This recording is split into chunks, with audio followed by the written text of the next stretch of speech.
Le groupe 6, il est chargé un petit peu de mettre un petit peu de cohérence économique dans les travaux des différents groupes, de bien montrer d'aller au-delà des problématiques sectorielles propres à chacun des 5 autres groupes du Grenelle, et de montrer, je pense, la cohérence, d'essayer de mettre un peu de cohérence dans l'action publique en matière de politique environnementale, de bien montrer la nécessaire cohérence qu'il doit y avoir entre la mise en place de bons prix, les politiques en faveur de la recherche et les politiques d'information. Je pense que c'est l'objectif, c'est de mettre un peu de cohérence.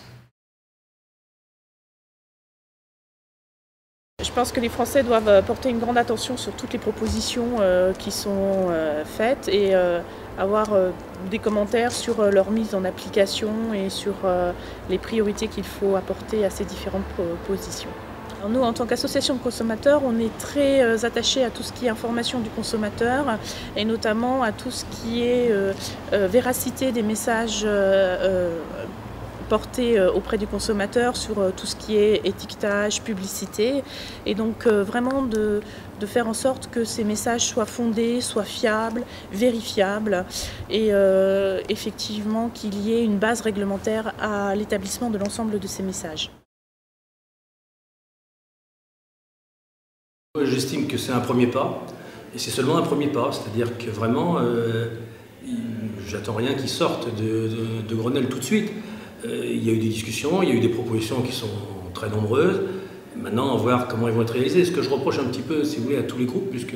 avec les élus de la DCF, on en a parlé, c'est qu'il y a beaucoup de propositions et peu d'explications sur les moyens. C'est-à-dire comment est-ce qu'on va les mettre en application.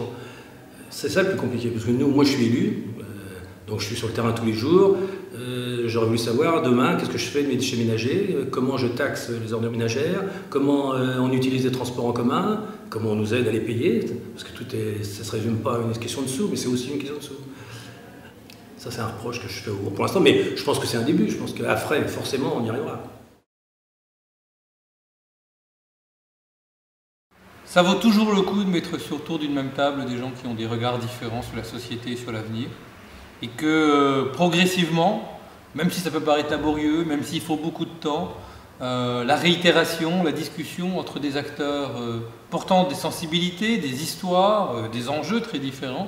permet à un moment ou à un autre aussi d'établir un certain nombre de déclics et forcément d'innover. Alors l'innovation, on parle souvent d'innovation pour des produits,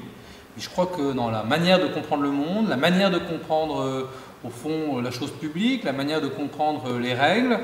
il peut y avoir aussi des questions d'innovation, et je pense que ce Grenelle, en posant un certain nombre de questions très fortes, stratégiques pour l'avenir de la France, permet à chacun de ces acteurs d'entendre la parole de l'autre, peut-être de le stigmatiser moins, puis c'est l'occasion de discuter ensemble, peut-être aussi en off, et cette discussion est aussi à mon avis capitale pour des positionnements dans l'avenir.